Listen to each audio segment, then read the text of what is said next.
प्रार्थना का अर्थ है अपनी सारी आशंकाएं, सारी चिंताएं, सारे संकल्प विकल्प, अपनी सारी योजनाएं ईश्वर के चरणों पर रख देना।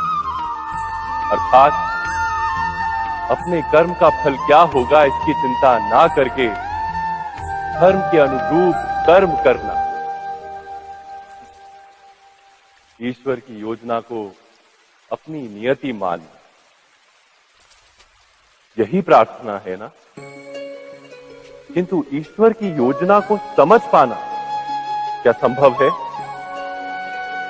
वो योजना तो हमारे कार्यों के परिणाम के रूप में प्रकट होती है सदा ही, किंतु यदि कोई कर्मों का ही त्याग कर दे, क्या वो प्रार्थना है? वास्तव में कर्म ही जीवन और फल के प्रति मोह ना रखना ही सच्ची प्रार्थना। जो प्रार्थना कर्म में बाधा बन जाए, मनुष्य को कार्य ही ना करने दे, वो प्रार्थना है या पराजय? स्वयं विचार कीजिए।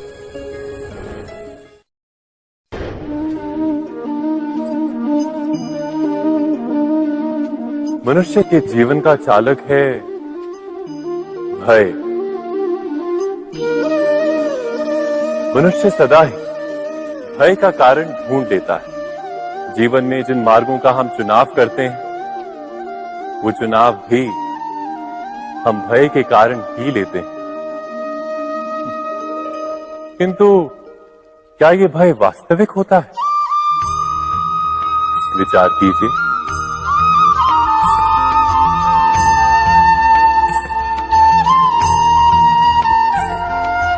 भय का अर्थ है आने वाले समय में विपत्ति की कल्पना। किंतु समय का स्वामी कौन?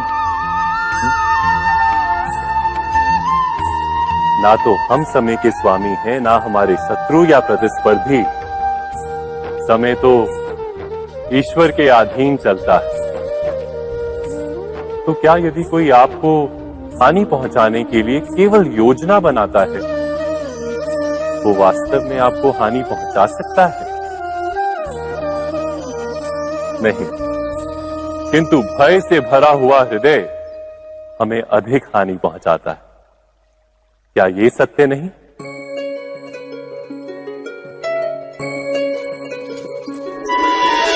विपत्ति के समय भयभीत हृदय अयोग्य निर्णय करता है और विपत्ति को अधिक पीड़ादायक बनाता है। किंतु विश्वास से भरा हृदय विपत्ति के समय को भी सरलता से पार कर जाता है। अर्थात जिस कारण से मनुष्य हृदय में भय को स्थान देता है, भय ठीक उससे विपरीत कार्य करता है। क्या ये सत्य नहीं? स्वयं विचार कीजिए।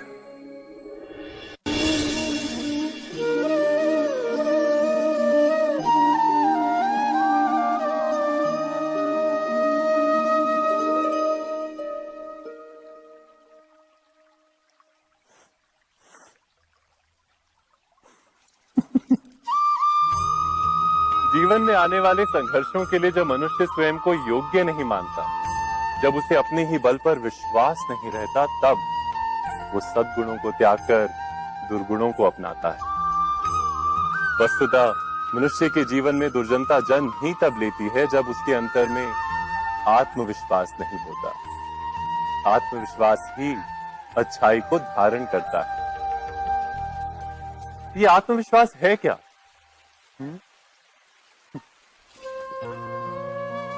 जब मनुष्य ये मानता है कि जीवन का संघर्ष उसे दुर्बल बनाता है, तो उसे अपने ऊपर विश्वास नहीं रहता। वो संघर्ष के पार जाने के बदले संघर्ष से छूटने के उपाय ढूंढने लगता है।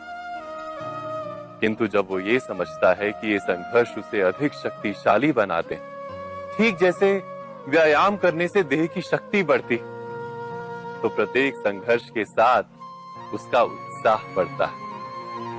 अर्थात आत्मविश्वास और कुछ भी नहीं, मन की स्थिति, जीवन को देखने का दृष्टिकोण मात्र है। और जीवन का दृष्टिकोण तो मनुष्य के अपने वश में होता है।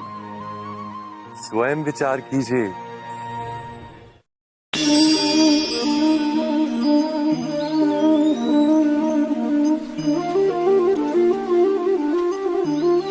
अपने किसी अच्छे कार्य के उत्तर में दुख प्राप्त होता है अथवा किसी को उसके दुष्ट कार्य में सुख मिलता है, तो मन अवश्य ये विचार करता है कि अच्छा कार्य करने का, धर्म के मार्ग पर चलने का तात्पर्य क्या है। पर दुष्ट आत्मा को क्या प्राप्त होता है ये भी देखिए। दुष्टता करने वाला हृदय सदा चंचल रहता है, अकुलाता रहता है। मन में सदा नए नए संघर्ष उत्पन्न होते हैं। अविश्वास उसे जीवन भर दौड़ाता है। क्या ये सुख है? जबकि धर्म पे चलने वाले, अच्छा कार्य करने वाले, सत् चरित्र व्यक्ति का हृदय शांत रहता है। परिस्थितियां उसके जीवन के सुख में बाधा नहीं बनती। समाज में सम्मान और मन में संतोष रहता है सदा। अर्थात अच्छा बर्ताव भविष्य में किसी सुख का मार्ग नहीं, अच्छा बर्ताव स्वयं सुख, अथवा बुरा बर्ताव भविष्य में किसी दुख का मार्ग नहीं। अधर्म उसी क्षण दुख उत्पन्न करता है। धर्म से सुख नहीं, धर्म स्वयं सुख।